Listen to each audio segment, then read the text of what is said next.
Good morning. Good morning. I see we survived.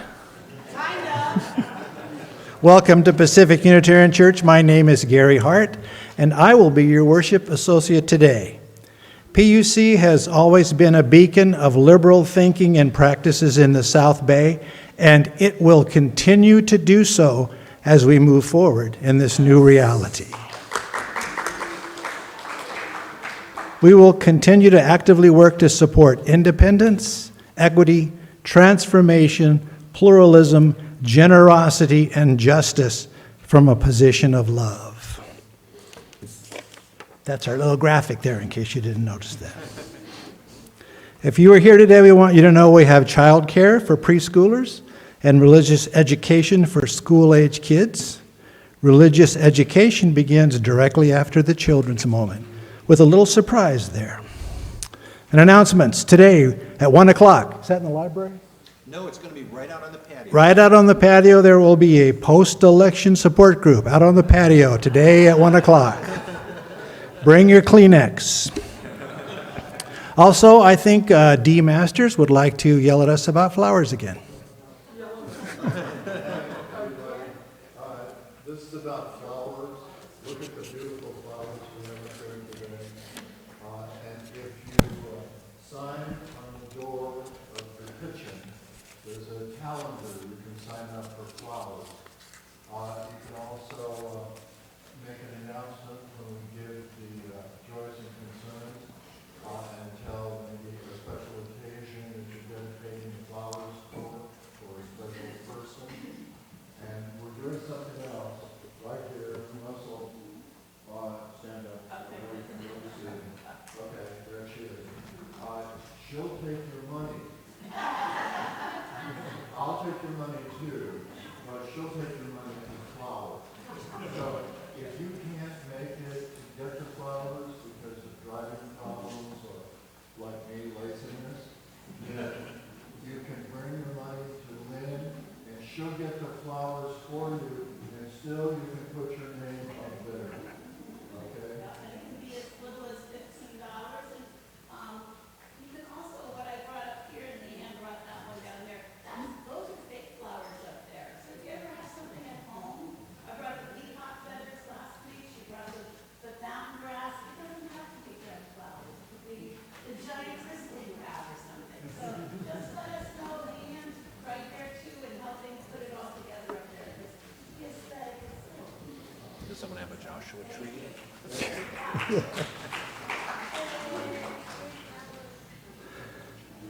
Our pastor just reminded me you could bring in a Joshua tree for Joshua. No Joshua trees. All right, time to get serious now. It's time for our chalice lighting. Today's chalice words were adopted from Eric Walker Wickstrom. As we approach our day, let us remember that we are doing the work of the congregation. When we do the work of this congregation, we touch lives. When we touch lives, we change the world. May this chalice flame we now kindle remind us throughout our day of our ministry and our mission.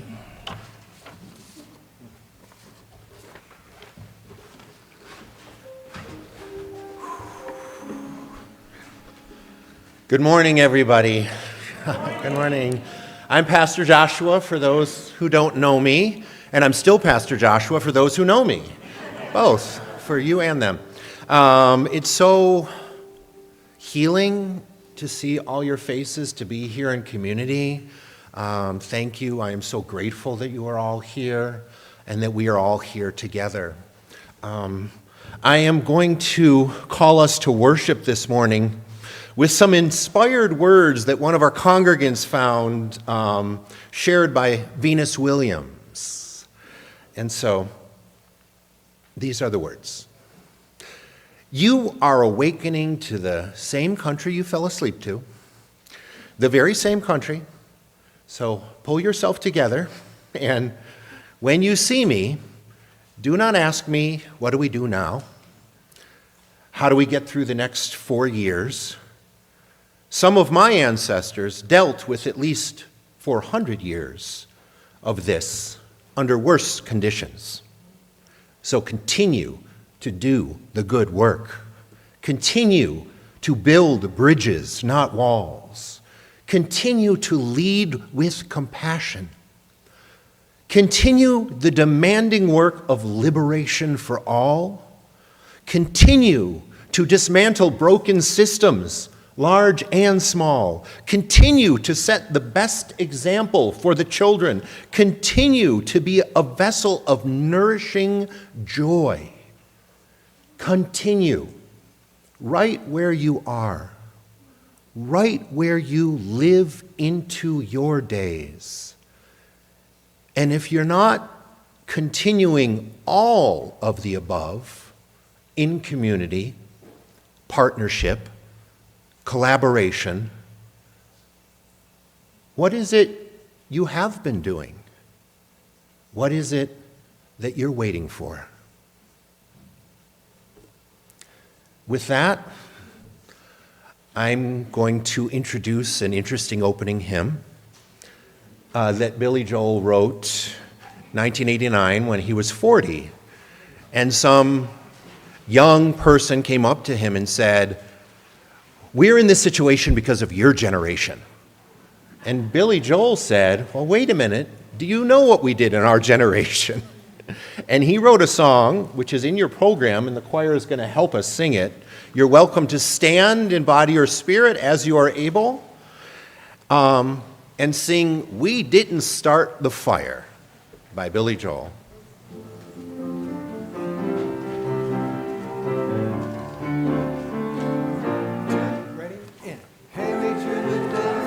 Red China, Johnny Ray, South Pacific, Walter Winchell, Maryland.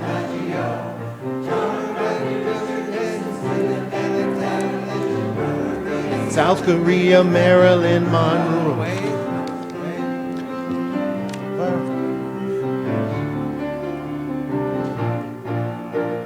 Rosenberg's H-Bomb, Sugar Ray, Pan Boom John, Brando, the King in I, and the Catcher in the Rye. Eisenhower vaccine, England's got a new queen. Marciano, Liberace, Santayana, goodbye. We didn't start the fire. It was always burning since the world's been turning. We didn't start the fire. No, we didn't light it, but we tried to fight it. Joseph Stalin, Mountain Cobb, Nasser and Prokofiev, Rockefeller, Campanella, Communist Bloc. Roy Cohn, Juan Perón, Toscanini, Dacron, Dien Bien Phu, Falls, rock around the clock. Einstein, James Dean, Brooklyn's got a winning team. Davy Crockett, Peter Pan, Elvis Presley, Disneyland, Bardo, Budapest, Alabama, Khrushchev, Princess Grace, Hayden Place, trouble in the Suez. We didn't start the fire. It was always burning since the world's been turning. We didn't start the fire. But we didn't light it, but we tried to fight it. Little Nicky Mantle, Kerouac, Sputnik, Chewin' Lie Bridge on the River Kwai, Lebanon, Charles de Gaulle, California baseball, stock weather, homicide, children of the Linnamine. Ben-Hur, Space Monkey Mafia, Hula Hoops, Castro, Edsel is a no-go. U2, Sigmund Ray, Palin, Kennedy, Chubby Checker, Psycho, Belgians in the Congo. We didn't start the fire. It was always burning since the world's been turning. No, we didn't start the fire. No, we didn't light it, but we tried to fight it. Hemingway, Eichmann, stranger in a strange land. Dylan, Berlin, Bay of Pigs invasion. Lawrence of Arabia, British Beatlemania. Ole Miss, John Glenn, Liston beats Patterson. Ho, ho, Malcolm X, British politics and sex. JFK blown away, what else do I have to say? We didn't start the fire. It was always burning since the world's been turning. We didn't start the fire. No, we didn't light it, but we tried to fight it. Birth control, Ho Chi Minh, Richard Nixon back again. Moonshot, Woodstock, Watergate, punk rock, Reagan, Palestine, terror on the airline, Ayatollahs in Iran, Russians in Afghanistan. Wheel of Fortune, Sally Ride, heavy metal, Palestine, foreign debts, homeless vets, AIDS crack, Bernie gets hypodermics on the shore. China's under martial law, rock and roll, a cola rock. I can't take it anymore. We didn't start the fire. It was always burning since the world's been turning. We didn't start the fire. We are gone. We are gone. It will still go on and on and on and on and on. We didn't start the fire. It was always burning since the world's been turning. We didn't start the fire. We didn't light it, but we tried to fight it. We didn't start the fire. It was always burning since the world. We didn't start the fire. We didn't light it, but we tried to fight it. Thank you. Woo! Although this morning I did start the fire. But that's a different fire. Bring us together in community. All right, I'm very excited to welcome, we have a new employee starting, Dr. Haven Perez, Dr. Haven Perez, who will be our religious coordinator. He's just come on for spiritual guidance for our youth. And I do want to thank, I don't think they're here, but some of our youth, Lily and Alex and Rhiannon, helped interview Haven. So we want to thank them as well. Call them out. And we'll thank them again when we see them in person. So Haven, if you want to come up, welcome. All right, I guess I'm welcoming all the children and people young at heart.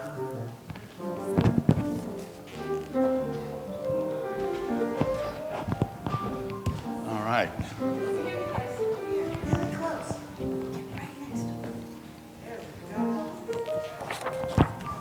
Okay.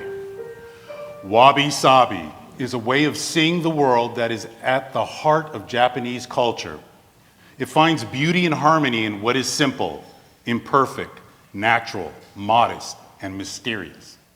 It can be a little dark, but it is also warm and comfortable, and it may be understood as a feeling rather than an idea.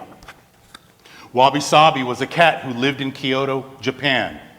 One day, visitors from another country asked Wabi-sabi's master what her name meant. It had never occurred to her before that Wabi-sabi was anything more than her name. Wabi-sabi watched as her master drew breath through her teeth, shook her head, and said, "That's hard to explain." The cat's tail twitching, she watches her master still, waiting in silence. Curious now, Wabi-sabi wondered if her friend Snowball could explain the meaning explain the meaning of her name to her. Snowball, who had been napping, stretched, yawned, and sighed. "That's hard to explain," she blinked.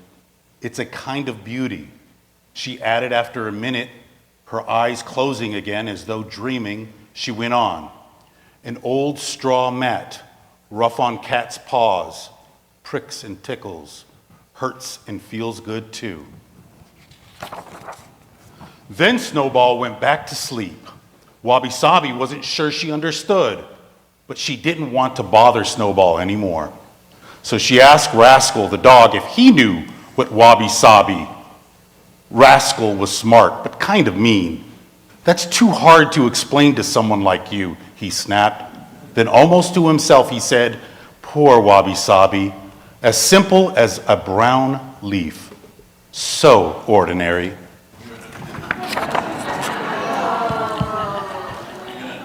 Now I'm even more confused, sighed Wabi Sabi. Am I beautiful or ordinary? Can anyone explain Wabi Sabi to me, she cried. A bird flying by thought the question was for her. That's hard to explain, she said to Wabi Sabi, but there is someone who can help you. His name is Kosho, and he lives on Mount Hyle in the east. A wise old monkey living among the pine trees knows Wabi Sabi. Thank you, said Wabi Sabi, and off she went to learn what her name meant.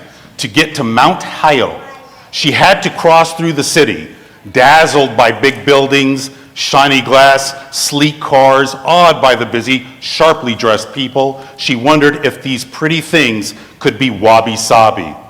She decided that if her name was true to her, it must be softer, quieter, and darker. Even in cities, before the shock of the new light, the colors of DOS. A short time after Wabi Sabi entered the woods, she arrived at the foot of Mount Hyle. The woods were dark now, so hoping to find Kosho in the morning, she curled up beneath an old pine tree and went to sleep. She woke to the sounds of a stick stirring and tapping. A warm bowl of tea offered by a monkey. Warm bowl of tea. Please, steam rising gently. Very glad to have the tea and company, she said. Thank you, my name is Wabi Sabi. That's wonderful, the monkey replied. Encouraged, she asked, do you know what that means? Well, he began. I know, hard to explain, she said, but he went on. The pale moon resting on foggy water. Hear that splash? A frog's jumped in.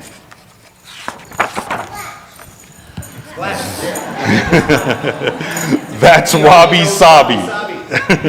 That's Wabi Sabi, she asked. Is that all? I don't know if I can. It's more, said the monkey. Listen, watch, feel. He said no more, so she watched him make tea. He moved slowly but gracefully, as if he were dancing, and he handled his things as if they were gold. Although they were wooden or clay, Wabi Sabi felt what was in her paws. A warm, heavy bowl, comfortable as an old friend. Yes, thank you. Not fine, smooth china. She looked carefully at the woods surrounding them. There was so much life as in the city, but here things were not clean, neat, or sharp-edged. There were no straight lines, yet there were many designs on trees and clouds and dirty ponds. She saw that everything was alive and dying too, like the damp autumn leaves curled beneath their feet.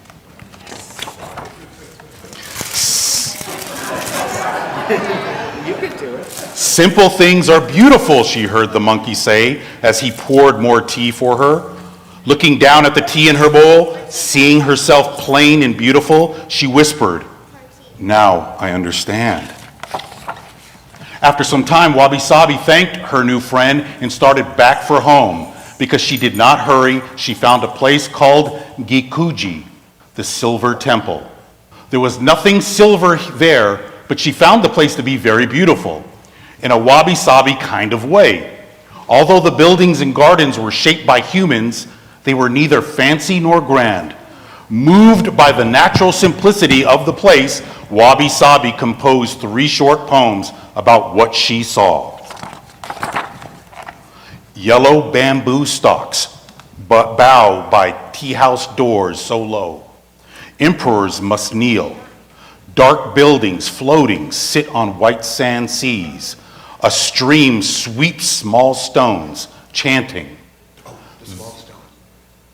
The monk returns, leaves to just raked sand. This humble cat might understand. Tired but glad, Wabi Sabi returned at least to her house. She curled up on the straw mat in the kitchen. Enjoying the warmth there, she could smell the wind in her fur and feel her long journey steps deep in her bones. The sun's last rays stretch. A silver brushstroke shivers on warm, clouded glass. Now I think I know what to call this feeling, she said to herself. It's wabi-sabi, cried her master, seeing her. Where have you been? That's hard to explain, she purred, feeling simply and beautifully at home. Thank you. And thank you guys for helping with the props. All right, let's go to school. All right. Go now in peace, go now in peace. May the spirit of love surround you everywhere, everywhere you may go.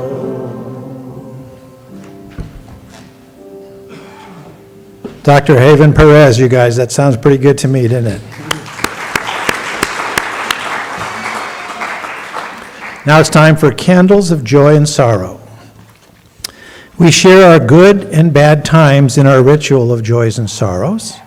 We share these very personal messages so that we can comfort and help each other, as well as be comforted and helped by others. If you would like, you may come forward and light a candle in silence or with a brief verbal expression of a special joy or sorrow. Come forward over here by Pastor Joshua. Kelly's Olyriotis.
with us. It's important not only to share openly in community, but also just to be in community as we hold things in our hearts as well that we can't share, but we're in the presence of people who are supporting us and loving us and validating us. And there are tons of things I'm sure we're all holding in our hearts, good and bad. And so for all of those things, I'm going to light this candle, and then I'm going to bang this singing bowl, which every week I forget it's here. And so I'm very excited to remember that it's here. and also that one too. I don't know how do we do that one? Do we have a mallet? Anyway, all right, well, I'll do this one. We'll have a few moments of silence for all of the joys and concerns that remain unspoken.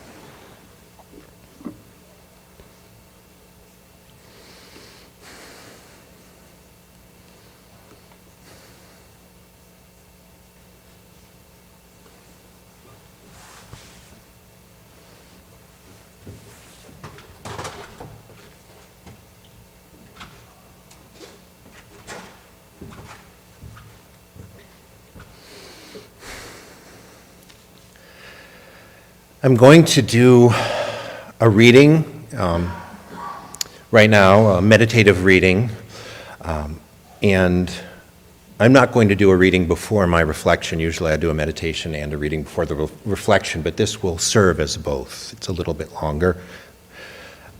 It is inspired by a poem called All Is Not Lost by Unitarian Universalist chaplains J.J. Flagg and Victoria Safford.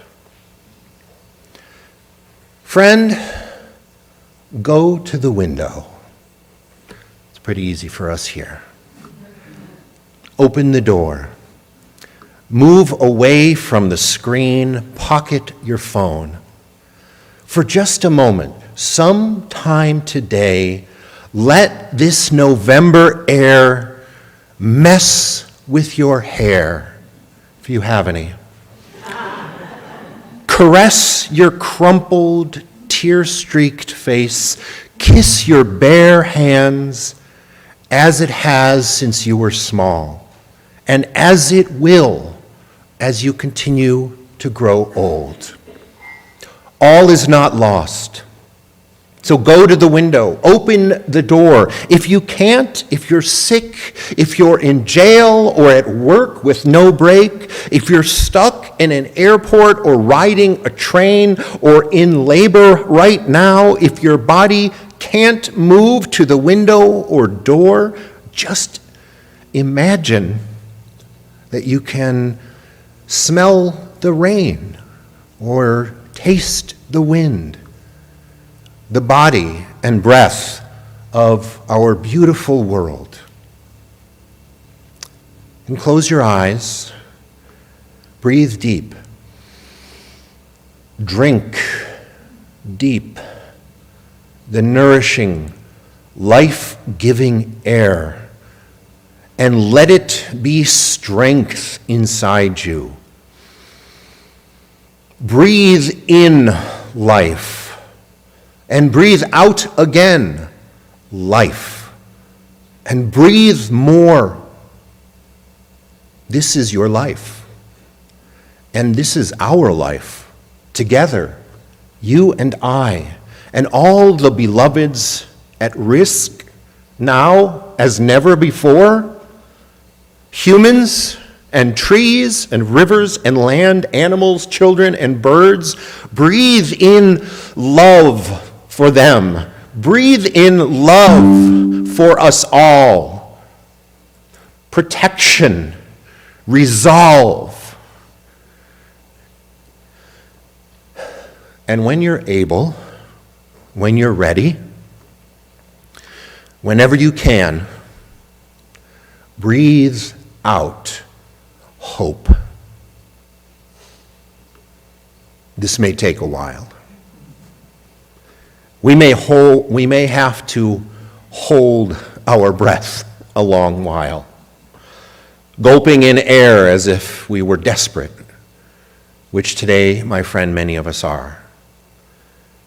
Breathe in rage and fear and fury, bone weariness, grief, panic, distrust, and breathe out a whisper, a sliver, a shiver, a single frail molecule of hope, to be carried like milkweed to wherever it goes. You know this and must never forget. Still and always, we are held within, and we comprise a larger love.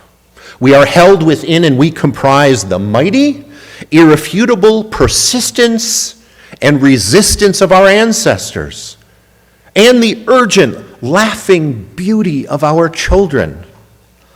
We are held within, and we comprise ferocious power. Breath moves through us still, inspiring, insisting. Any act of love we undertake henceforth will be a revolution. So open your window and go to the door and reach for a neighbor, even a stranger.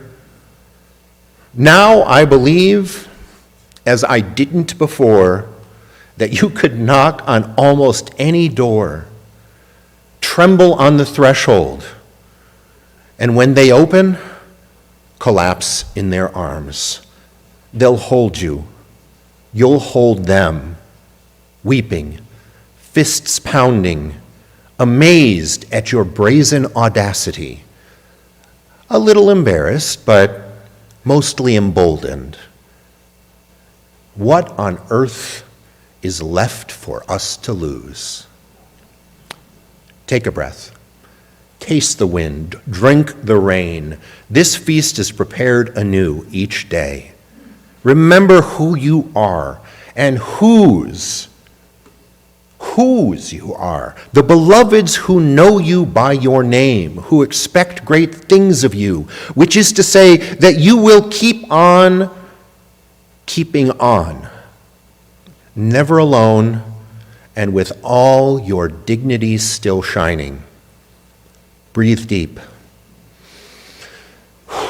And notice now who's hurting and now is in danger, who needs your hope, and more than that, way more than that, in order to survive. Hold on your brave and loving hands, stronger than you know, your brave and beating heart, and do not, under any circumstances, let go of beauty and truth. Do not let go of hope and love. We are held within, and we comprise a resolve no tyrant can diminish or demean.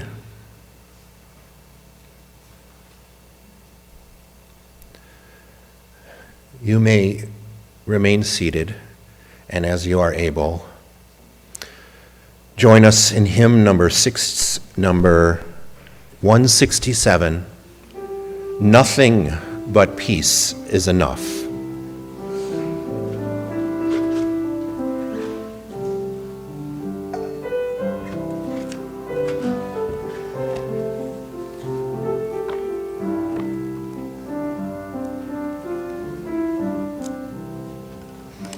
Nothing but peace is enough for me.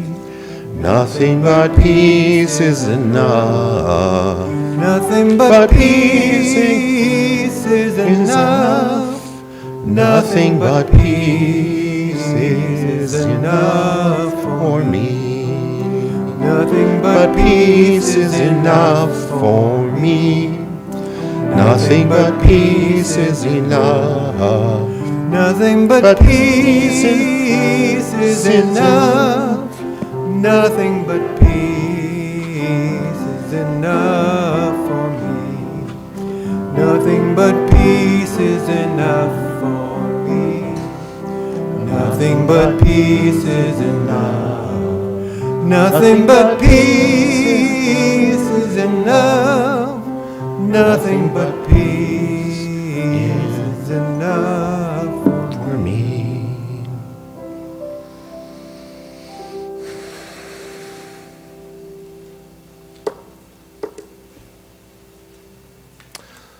I'm going to break this bowl. Yeah.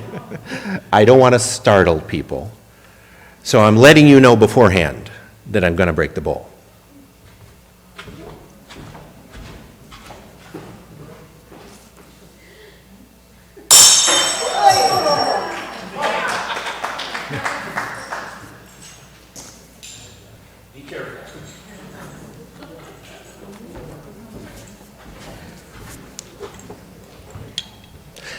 Even though I warned you, I imagine you still felt suspenseful tension as it fell before it hit the ground. I could tell by all the people that were, putting their hands on their face and their ears.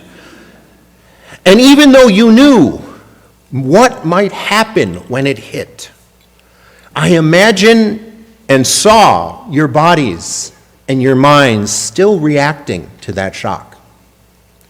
In fact, there were likely some of you who even reacted more because you held out some glimmer of hope that maybe it wouldn't break if I dropped it on the carpet. So I experienced the terrifying reality we woke to early Wednesday morning, much like breaking of this bowl, only multiplied many times over. As I awaited, let me put this down. As I awaited results, the anxious tension welled up inside me, like before the bowl was dropping. And even though I knew what could happen, I held out hope that the country would remain intact, even after the election landed. I could absolutely anticipate the potential damage of a shattering fall, but I was also certain that unlike this bowl, society was covered in a protective layer. I was sure of it. So when it shattered, it shocked me significantly more. I shed tears that morning. It was tough. Even with tons of protection, something covering the bowl, pillows on the ground, tons of protection, things can still shatter when they fall or when they are thrown down. The authentic nature of our far from perfect world, as I described it last week, is, however, improperly framed by this dichotomy of broken versus fixed. Rather, it is just always altering. It is always changing, often significantly, and it is in constant search for new balance or homeostasis. This bowl, you can say it's broken. I prefer to say it's transformed. It's transformed into these new beautiful things. These ceramic pieces seek new functions within the greater system of which they are a part. And how systems rebalance is never 100% predictable. We don't know what will happen to them, but it can be influenced. I can influence what happens to these pieces. These pieces can be intentionally used as tools to cut other things or for creating an artistic mosaic. They can still even hold soup, if maybe only just a little. Right now, I have the choice to affect the outcome of how these newly created objects will integrate into this larger system seeking balance. I have that choice. But I can also choose to say, they're broken, and disengage. with them, not engage with them at all. They can't be fixed. But whether I influence their usage, whether I engage or disengage, because the system is constantly seeking balance, seeking homeostasis, other factors will affect how they reintegrate into the system in potentially harmful ways, such as leaving them on the floor for someone to get hurt, or, goodness forbid, using them as a weapon. When the election shattered our society, the system was thrown way out of balance. A wrench,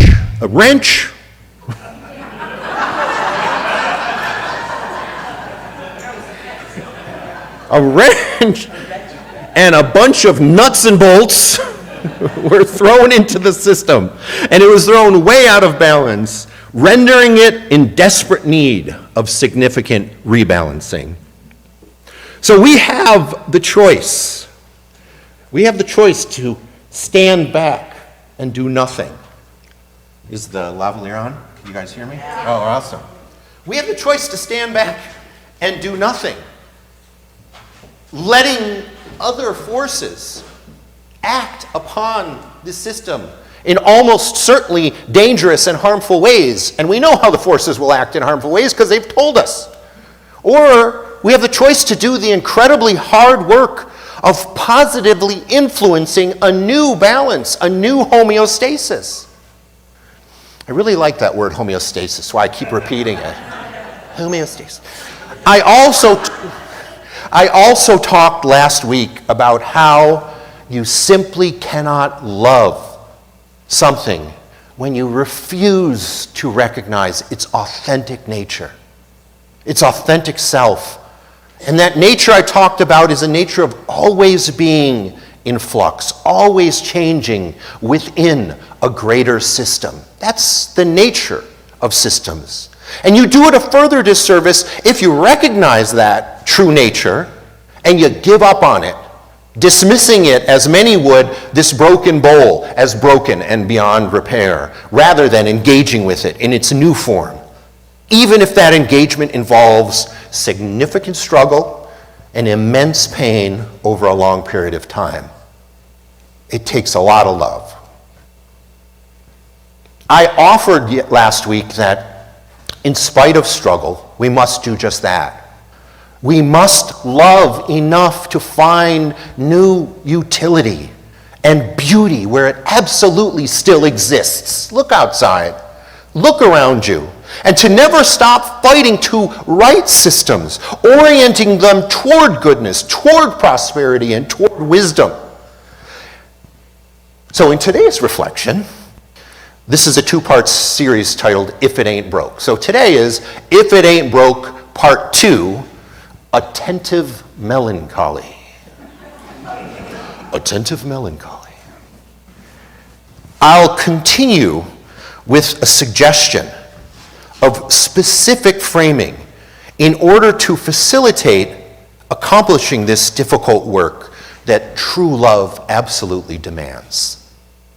Some of you may be familiar, and especially since Haven read the book, with the Japanese concept wabi-sabi. And some of you may not. Wabi originally referred to loneliness in nature. Something many of us likely feel right now when we're sitting at home. But that meaning shifted. The meaning of wabi shifted to a more positive meaning of delight in being on one's own in nature. Delight in seeing those brown leaves and the pine trees and everything else. It shifted to noticing the beauty, and it now conveys the awareness of beauty in the simple things. Being alone in nature, it facilitates disengaging with materialism and with perfectionism and with the need for a predetermined structure of a bowl, and reconnecting in spirit with the world as it truly is. Next time you walk alone in nature, feel that reconnection to the world, to the spirit of the world as it truly is. That's wabi. Sabi was first translated as withered, something we all likely also feel right now, a little withered. But its meaning too evolved toward the positive. In relation to the passage of time, withering over time, rather than withered, sabi now refers to acknowledging, accepting, and loving things for the way that they change as time passes. It encourages recognition of scars and imperfections and breakages and cracks as wondrous and beautiful reflections of growth and transformation and change and resilience, of battles fought and battles won, and of life well lived. It asks us to see beneath the superficial in order to reveal what are meaningful and lovely manifestations of transformation and evolution and, yes, aging. The phrase often used for this new sabi is attentive melancholy. Wabi-sabi, then, is represented in many aspects of Japanese culture. Excuse me for 1 second.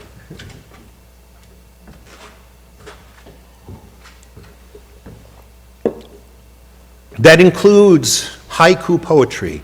What Haven was reading in the book were haiku poems, including the poetry of the famous haiku poet Matsuo Basho. Like this poem that meditates upon tranquility. Asa cha nomu so, shizuka nari, kiku no hana. A monk sips morning tea. It's quiet, like the chrysanthemums flowering. Not like, I put that in there.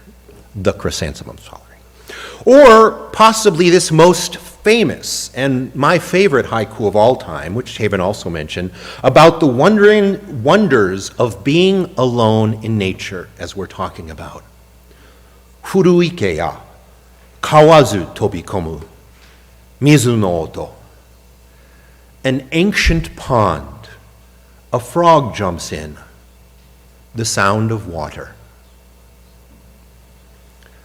I was taught that originally taught that haiku simply have a meter of 575 syllables.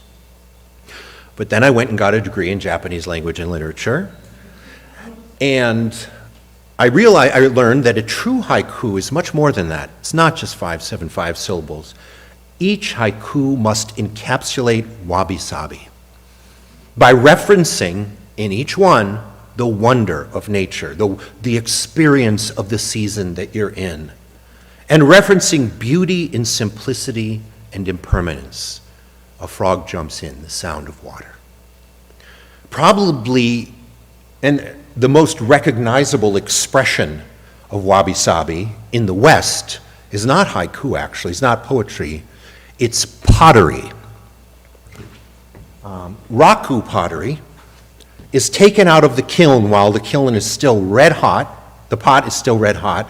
And then it's put in sawdust or newspaper or feathers or horsehair, anything that can actually catch fire so that you can't control the markings on the pot in order to create unexpected colors and markings within the glaze. That's wabi-sabi. Another form of wabi-sabi pottery is called kintsugi. You may have heard of this. And it literally means to join with gold. It is a process of repairing broken pottery by highlighting the damage rather than hiding it. Wabi-sabi stipulates that an object's imperfections are what determines its value. Repairing cracks with gold makes something actually stronger than before it broke. But more than that, it illuminates its story. It tells the story over time. of the piece, and it illuminates the beauty of its life and its resiliency. The wabi-sabi aesthetic originated with the Japanese tea ceremony, actually, conceived as a Buddhist mindfulness practice, guided by the following 5 principles. 1, through acceptance you find freedom, and out of acceptance you find growth. Accept and you find freedom. 2, all things in life, including you, are in an imperfect state of flux. So strive not for perfection, but for excellence instead. A wise preacher once told me that. 3, appreciate the beauty of all things, especially the great beauty that hides beneath the surface of what seems to be broken.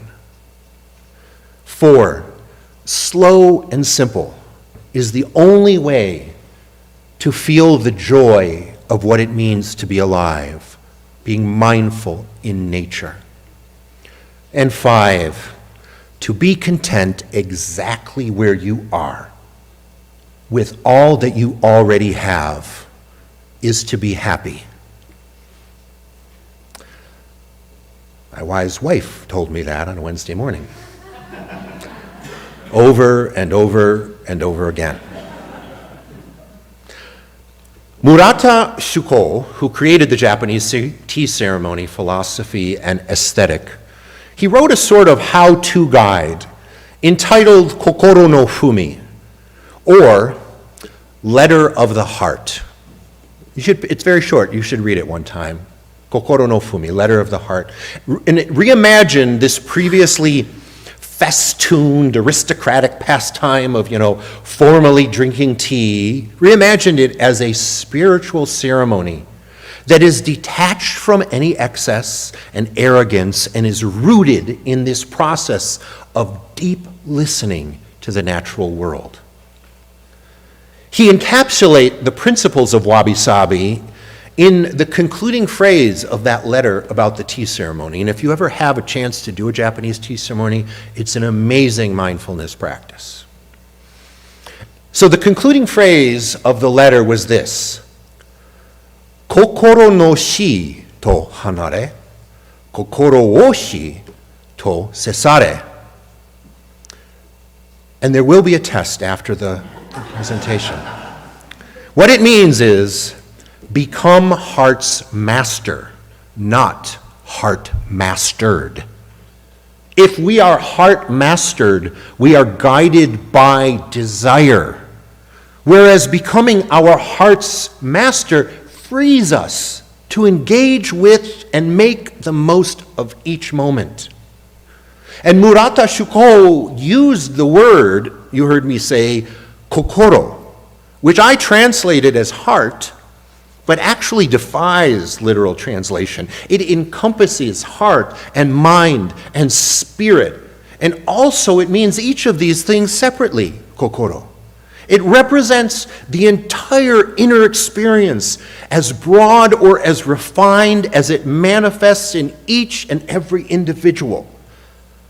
So he almost certainly meant that by responding to the challenges of life, by living in the moment in order to master kokoro, he didn't mean heart's master.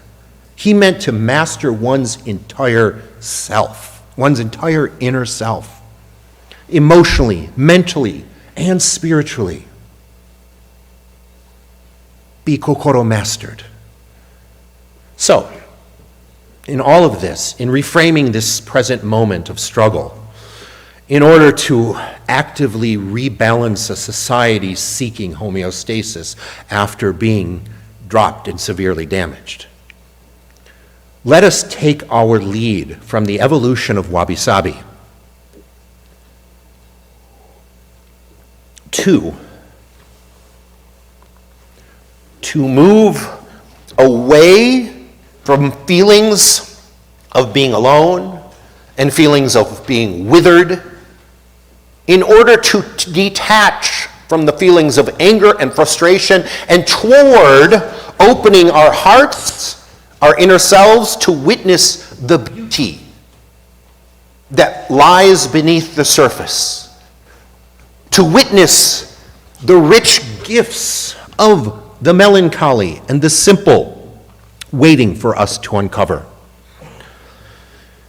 And in order to give us motivation and hope, let us all now recognize also the awesomeness, as we did in the Billy Joel song, the history, recognize the awesomeness of this figurative patina on life, whose irregular markings and colors represent the strength and the endurance of humankind and of all nature. Let us embrace the cracks and the scars and the imperfections as wondrous and beautiful marks of overcoming a jarring and shattering transformation, and then let us take action to reintroduce the shattered pieces into the system as something new and something positive. Given the significantly horrible nature of the current inputs disrupting our societal system, that wrench and a bunch of nuts, inputs which I might add have been affecting the system for a long while and would have continued even if Wednesday's shattering didn't occur, making the system better, given those inputs, will not only be incredibly difficult, but may not show significant results for a long time. However, love for the system means recognizing this and still doing the work. For too long, I personally have trusted there is enough protective covering to keep the societal bowl from breaking, to keep it safe. And that's led me to taking too many breaks from affecting change. And the shock of this moment, this most recent fracturing, has forced me to acknowledge that I must never ignore the fact that things can always fracture, and the work of repair is ongoing. In order to live a meaningful life filled with love, I must never rest in my search for the beauty and meaning in each and every passing moment. To help us along with that, first, I want to reiterate that nobody does or can do this work alone. We are interdependent and we are in community. As Gary said, please join us after brunch on the patio for the post-election gathering. Second, to help us along, I had planned a kintsugi art project for outside on the brunch tables. Unfortunately, this project also hit the ground and broke, temporarily. The materials that were supposed to be delivered 2 days ago still haven't arrived. Since I love this community too much to give up, I will re-engage and alter the plans. I ordered a bunch of white rocks of different shapes, and I ordered gold paint markers and gold wire. And the plan was to offer them to you to paint mindfully, imagining the gold lines you draw, filling in the cracks and gashes in our country, those that have existed for generations and those newly opened this week. And I was hoping this would help us recognize that just as these rocks have become more lovely as age has worn them, there are beautiful signs of aging that are part of this country's story of strength as well. And the idea was to imagine your new gold line repairs as the love that is needed to keep repairing society. And I bought the gold wire for you to wrap the rock in order to wear it as a necklace or otherwise keep it close as a reminder of wabi-sabi, like I keep this kindness rock in my pocket all the time. Claim it as a talisman of good fortune and strength. Sounded like a good idea. The fact is, these supplies still exist in the world. And they will arrive eventually if we do not give up on receiving them. Every one of you is invited back, invited to return and create a kintsugi charm. We will have them here when they arrive. Come anytime and create that charm. The fact is, resources for change exist in the world and will arrive if we work together to bring them forth. Every one of you is invited to return again anytime and together repair the cracks in society with us, with golden love. I welcome you back anytime for that purpose. Didn't realize that was the end, so let me try that again. Thank you. Normally I'll do like a crescendo, but it was at the end of the page.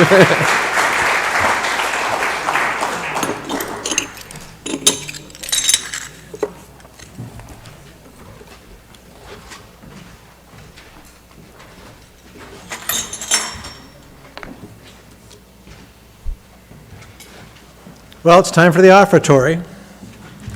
It's a special offertory today because we have to raise extra money to pay for that bowl. Thank you,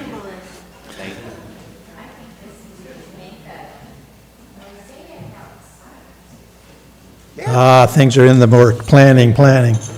Well, since this offertory, I have another untrue story that never happened. I heard 3 girls on the Pacific Sage playground bragging about their fathers.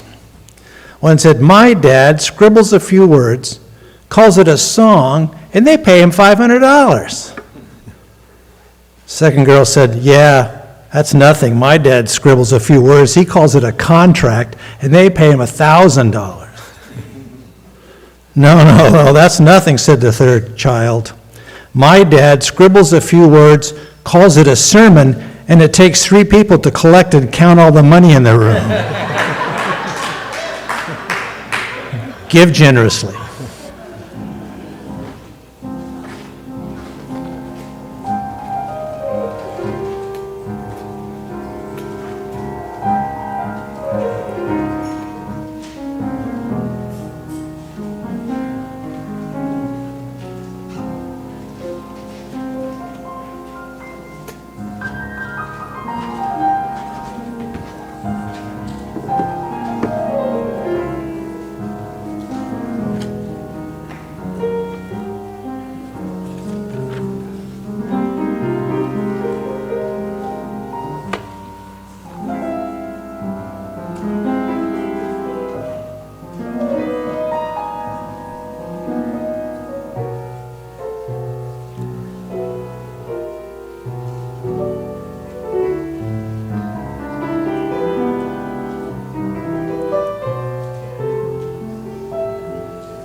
Thank you. Let us be grateful when we are able to give, for many do not have that privilege. Let us be grateful for all those who share their gifts, for we are enriched by the giving. And let us also be grateful even for our needs, so that we may experience the generosity of others. You may rise in body or spirit for our closing hymn. It's a little bit of a mystical lyric. It's called, "Although This Life is But a Wraith." Wraith is like a spirit or a ghost that comes up when someone dies. But the song is really a fight song. It's a reminder that we have to keep getting up off the mat, to always be open and to revel in that which brings us joy, but not forget that there is work to be done so that all may feel joy. Number 85, "Although This Life is But a Wraith."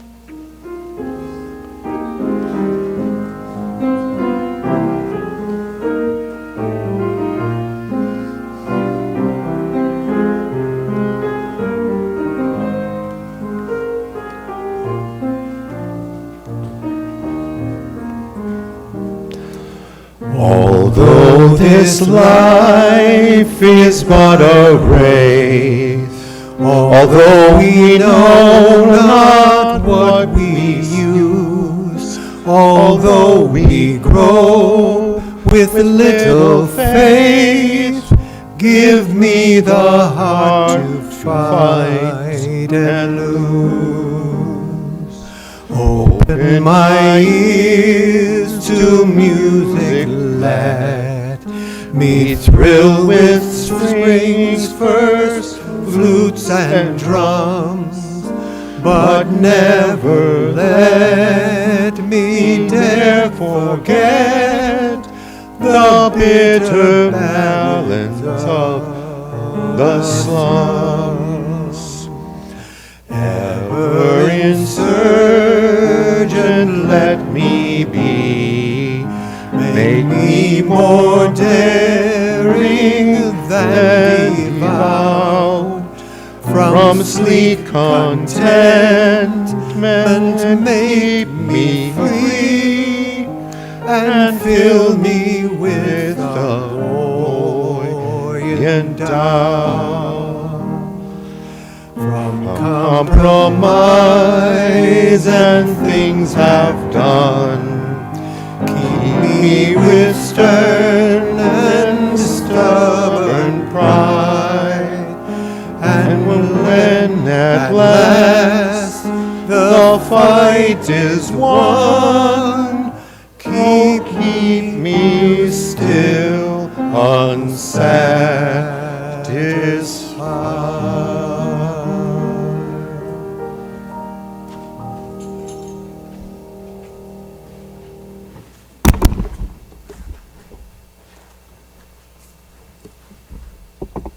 You can join hands if you would like. We need all the togetherness we can get. This church is dedicated to the proposition that behind all our differences, beneath all our diversity, there is a unity that makes us one and binds us forever together, in spite of time and death and the space between the stars. We pause in silent witness to that unity.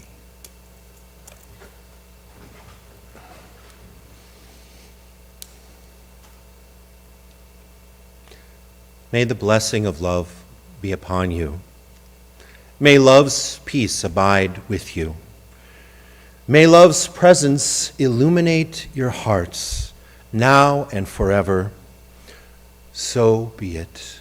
Amen. Ashe, shalom, salam, namaste, and blessed be. And now our service truly begins.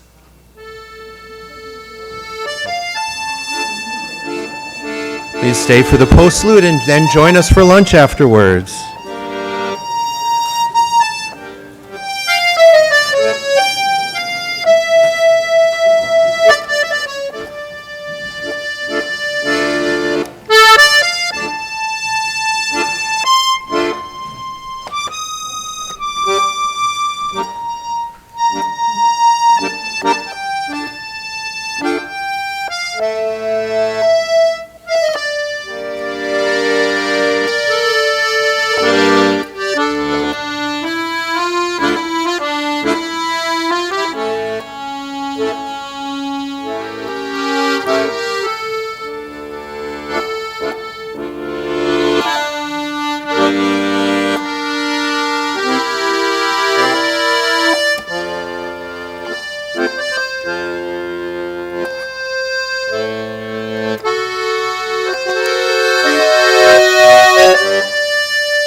Melissa.